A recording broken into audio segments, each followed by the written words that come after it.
Hello বন্ধুরা, তপন লাইফস্টাইলে সবাইকে স্বাগত জানাই। আশা করি তোমরা খুব ভালো আছো, আমিও ভালো আছি। আজকে আমি তোমাদেরকে দেখাবো প্রিন্সেস কাট ব্লাউজ কিভাবে সেলাই করতে হয়। তোমরা মনোযোগ সহকারে দেখো, দেখলেই তোমরা শিখে যাবে সেলাই পদ্ধতি। প্রিন্সেস কাট ব্লাউজের মধ্যে কিভাবে ডিজাইন সেট করবে সেটা আমি এখানে দেখিয়েছি। তোমরা মনোযোগ সহকারে দেখো, সম্পূর্ণ ভিডিওটা দেখো। এর আগের ভিডিওতে আমি কিভাবে কাটিং করতে হয় সেটা দেখিয়েছি। এই ভিডিওর মধ্যে আমি সেলাই কিভাবে করছি দেখো। আমি ডিজাইনটা আগে পেস্টিং এর মধ্যে কেটে নিয়েছি। কেটে নেবার পরে সেটা একটা লাইলিনের মধ্যে আয়রন করে সেট করে নিয়েছি। নিয়ে তারপরে সাইড বরাবর অল্প করে কাপড় রেখে কেটে দিয়েছি। কেটে এটা আমি সেলাই করে নিলাম। এরপরে দেখো সেলাই করে নেবার পরে মিডল বরাবর ভাঁজ করে এটা ছোট করে একটা কাট লাগিয়ে দিলাম, যাতে আমি জামার মধ্যে মিডল বরাবর বসাতে আমার সুবিধা হবে। এটা দেখো, এটাও আমি সাইড বরাবর আমি কেটে নিচ্ছি, এই সেলাই করে নিচ্ছি। দেখো মনোযোগ সহকারে আমি কিভাবে সেলাই করছি, খুব ভালোভাবে তোমরা লক্ষ্য করো। দেখো সাইডে যে 3 সুতো বড় বড় আমি কাপড় রেখেছিলাম সেটা সরু করে পেস্টিং এর মধ্যে আমি ভাঁজ করে এইভাবে সেলাই করে নিচ্ছি। তোমরাও ঠিক এইভাবে সেলাই করবে।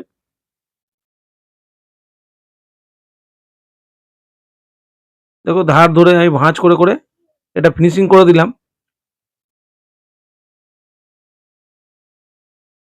এবার এটা মিডিল বরাবর আমি ভাঁজ করে নেবো, ভাঁজ করে একটা কার্ড লাগিয়ে দেবো। তাহলে আমার মিডিলে জামার মধ্যে বসাতে খুব সুবিধা হবে।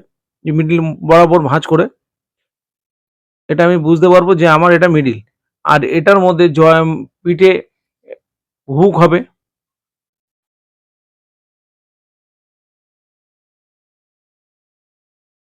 দেখো এটা সামনের পার্ট।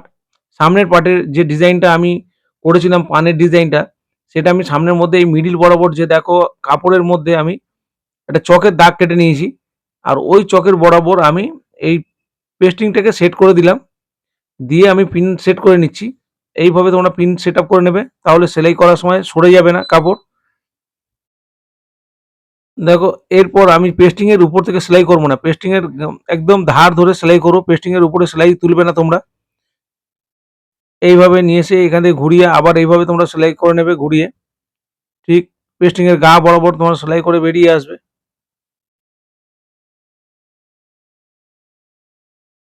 দেখো সামনের পার্টের সেলাইটা আমি করে নিলাম।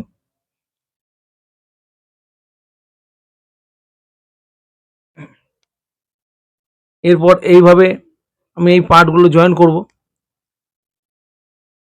দেখো কিভাবে আমি জয়েন করছি। এইটা তোমাদের সেলাই করতে হয়তো একটু প্রবলেম হবে, নতুন হাতে যারা নতুন কাজ শিখছো তাদের জন্য। এইভাবে সেলাই করতে করতে আস্তে আস্তে মেশিন চালাতে থাকবে আর কাপড়টা ঘোরাতে থাকবে, তাহলে অটোমেটিকই ঘুরে যাবে।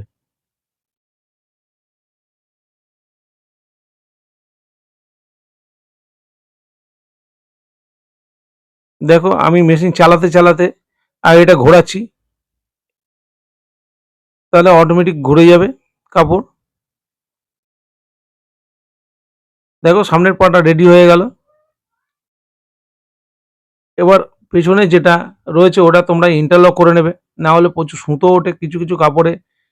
সুতো এত ওঠে দেখতে বাজে লাগে। এবার দেখো পেছন পার্টের ডিজাইনটা যেটা করে নিয়েছি, এটা মিডিল বরাবর। দেখো এইখানে যে আমি চকের দাগ মারলাম, এইখান থেকে সেলাই হবে এই বরাবর। পিঠে এটা দড়ি সিস্টেম হবে আর নিচের দিকে হুক লাগবে। তোমরা সম্পূর্ণ ভিডিও দেখো, বুঝতে পারবে যে আমি কিভাবে এটা করছি। পেস্টিং কাটার সময় আমি বাড়িয়ে নিয়েছিলাম, যেহেতু পেছন পার্টে হুক হবে। সামনের দিকে ছেড়ে তারপরে পেস্টিং কেটেছিলাম, তোমরাও ঠিক ওরকম সামনের দিকে ছেড়ে তারপরে পেস্টিংটা মার্কিং করে পাশের গলাটা।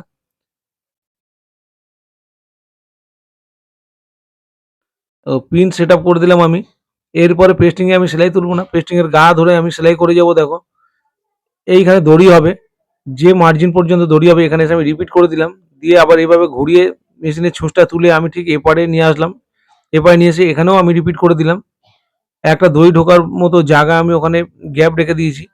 পেস্টিংয়ের গা ধরে দেখো আমি সেলাই করছি।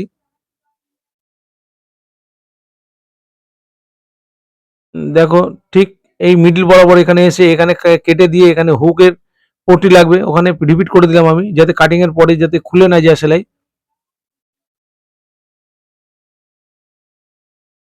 পেস্টিং এর মধ্যে তোমরা সেলাই তুলবে না, পেস্টিং এর গা ধরেই সেলাই নিয়ে আসবে। দেখো যেভাবে আমি করছি। এবার এখানেও রিপিট করলাম, যেহেতু দড়ি হবে। আবার ছুঁচটাকে তুলে নিয়ে এবারে বসিয়ে আবার রিপিট করে নিলাম। যাতে যখন সুতোর মুখ না খুলে যায় সেলাই কাটিংয়ের পরে। দেখো এটা কমপ্লিট করে নিলাম আমি সেলাইটা। এবার পিনগুলো তোমরা খুলে নেবে, খুলে নিয়ে তারপরে এটা কেটে দেবে। 3 সুতো বরাবর কাপড় রেখে মার্জিন 3 সুতো কাপড়ের মার্জিন রেখে তারপরে তোমরা কাটবে। দেখো মিডল দিয়ে আমি কেটে দিলাম। আর ঠিক কিছুটা কাপড় রেখে এইভাবে আমরা সাইড বরাবর কেটে নেব।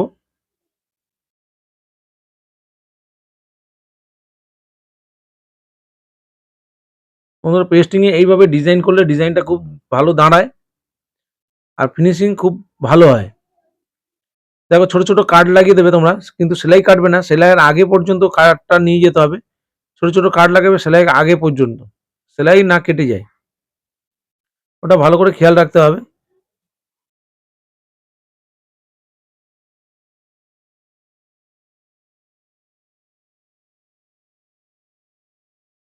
দেখো কাট লাগিয়ে নিয়েছি, মিডলটা আমি কেটে নিলাম। যেহেতু এখানে বোতাম পট্টি তৈরি হবে, এটাকে দুটো কাপড়ের সাথে লাইনিংয়ের সাথে আমি অ্যাটাচ করে নিলাম। এভাবে অ্যাটাচ করে নেবে তোমরা।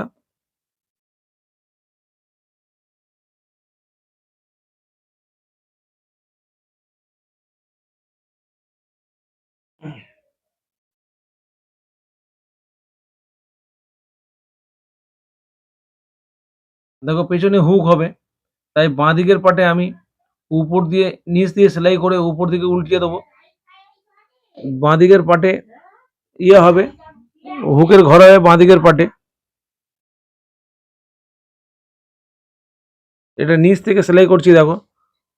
নিচ থেকে লাইনিং আর কাপড় একসাথে ধরে আমি এইভাবে সেলাই করছি, করে উপর দিকে আমি পাল্টি করে দেবো। দেখো একটা চাপ মেরে নেবে।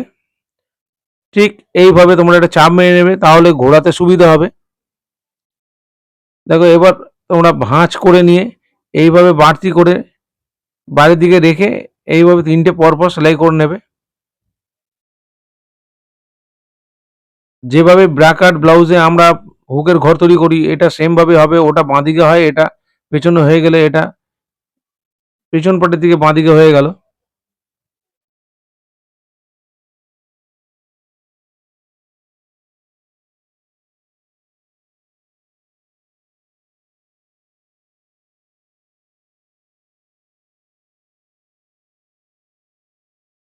নিচে আমি হেম পট্টিটা লাগিয়ে নেব।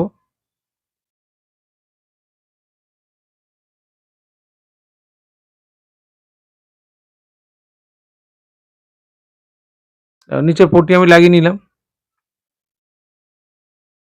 কিছুটা করে এইভাবে সামনের দিকে কাপড় রাখবে, ভাঁজ করতে সুবিধা হবে। এখানে আমি পরে দড়ি ঢুকিয়ে তারপরে সেলাই ফিনিশিং করে উল্টিয়ে দেব। আপাতত আমি এটাকে এইভাবে তোমরা ওপর দিয়ে সেলাই ছোট্ট করে মেরে নেবে, যদি পরে তোমরা দড়ি লাগাও। আর না হলে দড়ি যদি এখন থেকে লাগিয়ে নাও তাহলে তোমাদের একবারে উল্টিয়ে ফিনিশিং করে নেবে।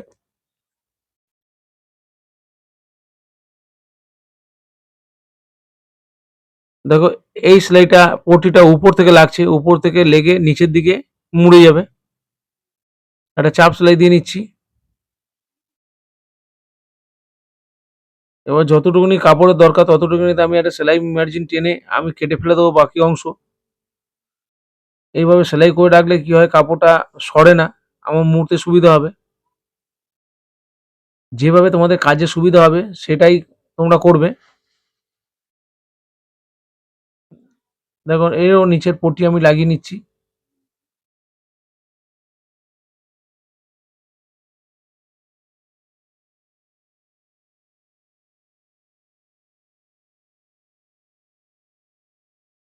এটাও ভাঁজ করে আমি একটু মুড়ে নেবো, তাহলে দুটো পার্ট মাপতে সুবিধা হবে। আমার কাছে এখন দড়িটা নেই, শেষ হয়ে গেছে। তাই দড়িটা পরে লাগাবো, সেটা আমি লাগিয়ে তোমাদের দেখাতে পারছি না। যে দড়িটা এইভাবে পিছন দিক দিয়ে ঢুকিয়ে দিয়ে সেলাই করে টান দিলেই সব পুরো ইয়েটা ঘুরে যাবে। দেখো এটাকে এইভাবে তোমরা পিঠে মিলিয়ে নেবে যে তোমাদের হলো কি না। ঠিক না হলে একটুখানি বেশি হয়েছে, তাহলে আমি একটু সেলাই মেরে ঠিক করে নেব। এবার আরও একবার দেখে নেব।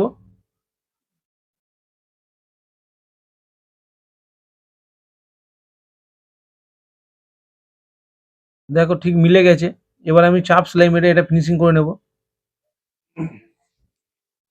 এইভাবে তোমরা আমি যেভাবে দেখছি এইভাবে তোমরা মিলিয়ে মিলিয়ে সেলাই করবে। সেলাইয়ের ফিনিশিং এর উপর কাজ কাজ নির্ভর করবে কতটা ভালো হয়েছে তোমার ফিনিশিং।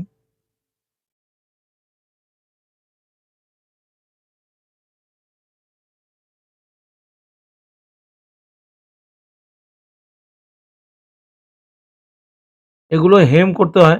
কিছু কিছু কাপড়ে সেলাই মেরে দিলে বোঝা যায় না। এটা এমনই কাপড়, এখানে হেম না করলেও যদি আমি সেলাই মেরে দিচ্ছি এতে বোঝা যাবে না যে আমি হেম করলে ফুটে ওঠে যেরকম বাজে লাগবে না, মানে সেলাই করলে ফুটে ওঠে যেটা সেটা বাজে লাগবে না, হেম করতে হয়। এখানে ফিনিশিং এইভাবে মেশিনে আমি করে দিচ্ছি, তোমরাও ঠিক কিছু কাপড় আছে এইভাবে মেশিনে মেরে নেবে। দুদিকে পার্ট আমি রেডি করে নিলাম। পেছন পার্টটা আমি রেডি করে নিয়েছি। দেখো এইটা হুক লাগবে এখানে, এটা আমি মুড়ে নিয়ে এটা সেলাই করে নিচ্ছি।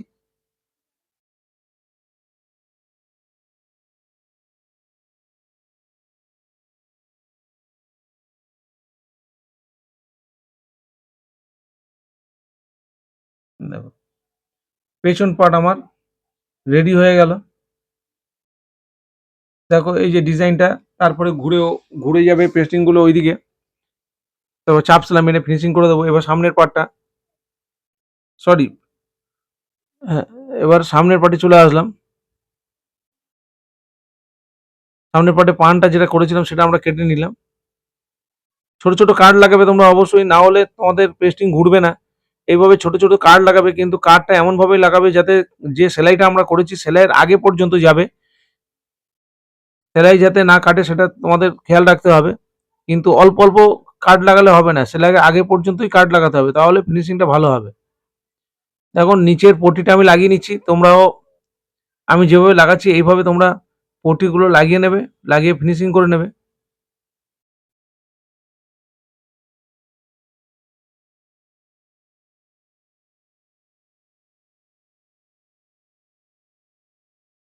এবার চাপ সেলাই মেরে নিচ্ছি। অবশ্যই তোমরা যে পট্টিটা লাগিয়েছি সেই পট্টির উপর থেকে চাপ সেলাইটা মারবে। দেখো পট্টির উপর দিয়ে চাপ সেলাইটা মেরেছি, এই পট্টিটা ঘুরতে সুবিধা হবে। ভাঁজ হয়ে গেল। এবার এটা আমি সেলাই মেরে ফিনিশিং করে নিচ্ছি। তোমরা চাইলে এটা হাতে হেমও করতে পারবে, এটা এগুলো হাতে হেমই হয়। আমি এটা মেশিনে সেলাই করে দেখিয়ে দিচ্ছি।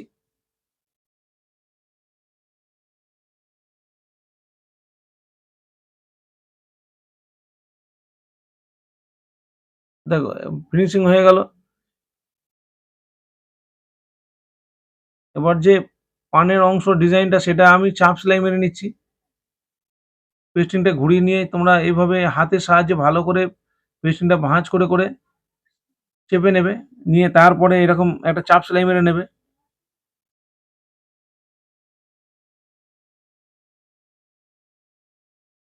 দেখো এটা ফিনিশিং হয়ে গেল সামনের পার্টটা। এবার এটা পেছন পার্টের সাথে আমি দুটো অ্যাটাচ করব।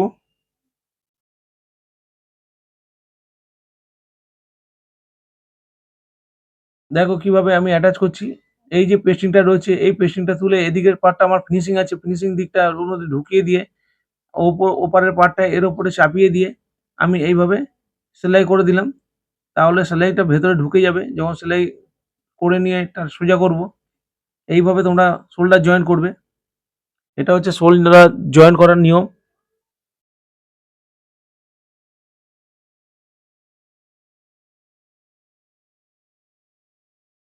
দেখো কিভাবে করছি। পেস্টিংটা তুলে নিয়ে ওর যে সেলাইয়ের সমান সমান রেখে এটাকে উল্টিয়ে ওর উপরে দিয়ে আমি এটাকে সেলাই মেরে নিচ্ছি। তোমরা এইভাবে ডবল সেলাই মেরে নেবে। তারপরে তোমরা ইন্টারলক চাইলে তোমরা ইন্টারলক করে নেবে। ইন্টারলক করে কাজ করলে কাজের ফিনিশিং খুব ভালো হয়। এবার আমি মাপজোক করে এটাকে রেডি করে নেব।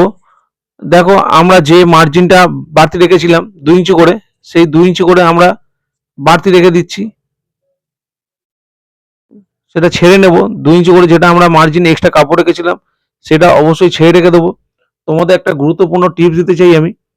অবশ্যই তোমরা এই প্রিন্সেস কাট ব্লাউজ করার সময় তোমরা এটা মাথায় রেখে কাজ করবে, যখনই যে মেজারমেন্ট হবে, ধরো আপার আর লোয়ার, তোমরা দেখবে আপার লোয়ার ছাতির যে ডিস্টেন্স থাকবে, এটা আপার ছাতির মাপে হয়। লোয়ার আর আপার ছাতির মাপে যে মিডিল বরাবর যে মাপটা আসবে সেই মাপে তোমরা করবে। ধরো 40-44 মাপ থাকলো, 40-44 মাপ থাকলে তোমরা 42 মাপে এটাকে রেডি করবে।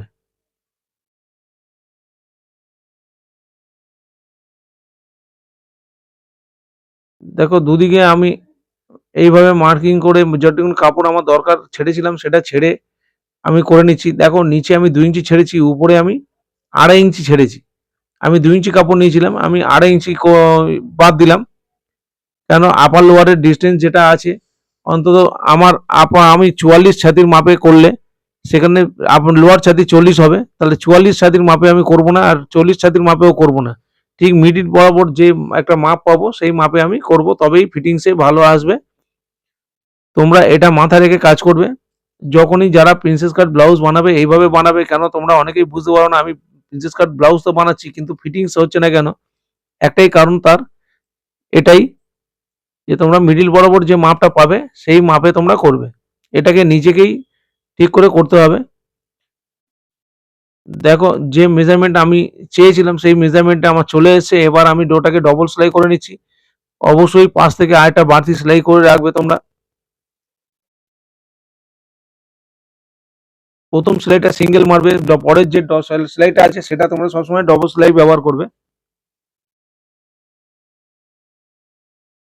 যে মোহরাতে রেডি করবে তোমরা বগল মোহরা, অবশ্যই মেপে সেটাকে ফিনিশিং করবে।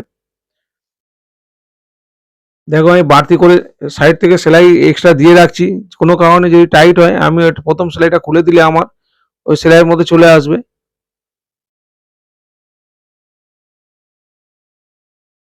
এই সাইডে আমি ইন্টারলক করে নিয়ে তারপর ফিনিশিং করব।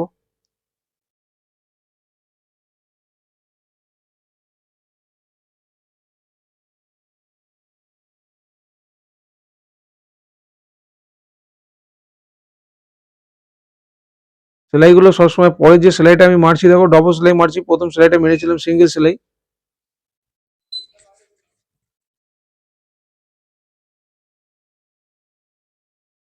এটা আমি ভাঁজ করে ফিনিশিং করব না, এইভাবে কোণ করে মুড়ে মুড়ে দেবো ইন্টারলক করার পরে।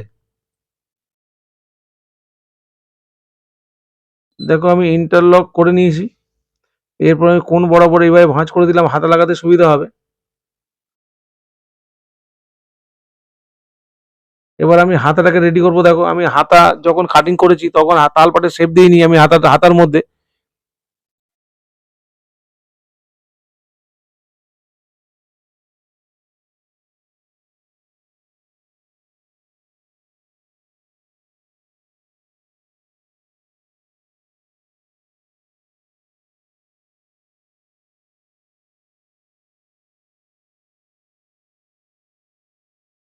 দেখো এইভাবে যেভাবে আমি আলগা হাতে ফিতে ধরে বগল বগলের কাপড়টা আমি জামার মধ্যে মেপে নিচ্ছি, তোমরাও ঠিক এইভাবে মেপে নেবে।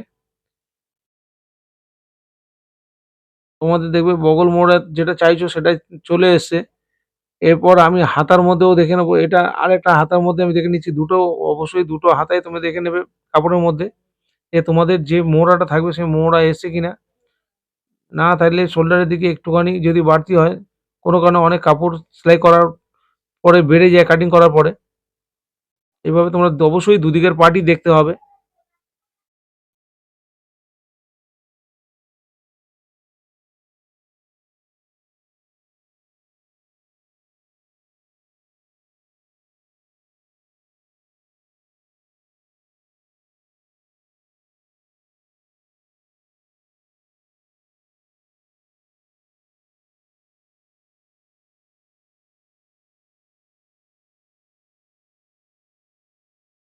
দেখো মুড়িটা আমি মেপে নেবে এইভাবে, এইভাবে মুড়িটা মেপে নিয়ে মুড়ি দাগ মেরে দেবে। এবার বগল মোড়া যেটা হয়েছিল সেটা তোমরা এরকমভাবে মেপে নেবে, ফিতের সাহায্যে মেপে নিয়ে দাগ দেবে। দাগ দিয়ে মার্জিন টানবে, মার্জিন টেনে শেপ স্কেলের সাহায্যে তোমরা মার্জিন করবে। দেখো শেপ স্কেলের সাহায্যে আমি মার্কিংটা করে নিচ্ছি। এইভাবে তোমরা শেপ স্কেলের সাহায্যে একটু হেলিয়ে সেলাইটা করে নেবে, করে নিয়ে এইভাবে সেলাইটা করে নেবে। এটাও সিঙ্গেল সেলাই মারবে, পরপর দুটো সিঙ্গেল সেলাই মেরে দেবে, একটা প্রথমে, তারপরে একটা গ্যাপ করে একটা সেলাই মারবে। এগুলো ভালো করে রিপিট করে নেবে মুখের দিকে, না হলে খুলে যেতে পারে।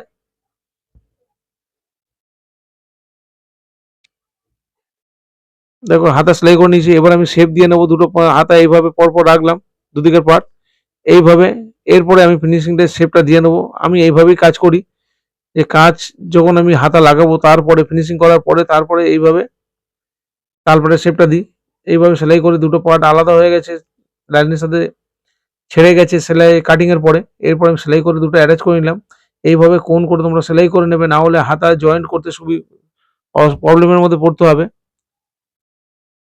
এইভাবে ভাঁজ করে নিলে হাতা লাগাতে জামার সাথে খুবই সুবিধা হবে। জামার মধ্যেও কোণ করে ভাঁজ করে নিচ্ছি, হাতার মধ্যেও কোণ করে ভাঁজ করে নেবে এইভাবে। নিয়ে এবার হাতাটা সোজা করে নেবে। এইভাবে সোজা করে নিয়ে যেটা যেদিকের হাতা হবে, তোমরা অবশ্যই সামনের দিকে শেপ হয়, তোমরা মিলিয়ে এইভাবে দেখে নেবে। এটা ভুল করবে না তোমরা, এদিকের ওদিকের হাতা ভুল করে লাগিয়ে দেবে না, তাহলে গন্ডগোল হয়ে যাবে। তাহলে বগলের সময় বগলে কাপড় জড়ো হবে। এইভাবে দেখে নেবে যেটা যেদিকের হাতা, অবশ্যই এইভাবে দেখো বগলের সাথে বগল জয়েন করে আমি এটা সেলাই মেরে নিচ্ছি।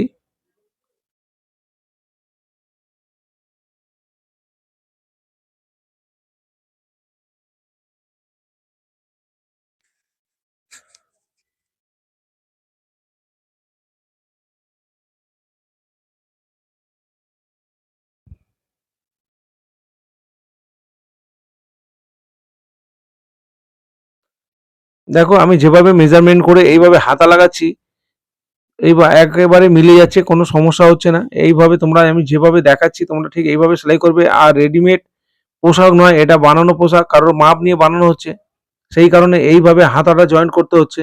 আর যদি আমি রেডিমেড বানাতাম তাহলে আমি হাতাটা একেবারে জয়েন্ট করে সাইড মেরে দিতাম, ওটা রেডিমেডে হয়। তোমরা ওর মধ্যে কাপড় খিঁচ ধরে হাতা তুললে টান খাবে। তোমরা এইভাবে দুটো পার্ট আলাদা করেই এইভাবে মাপ নিয়ে যখন বানাবে, এইভাবে আমি যেভাবে দেখাচ্ছি ঠিক এইভাবেই বানাবে তোমরা।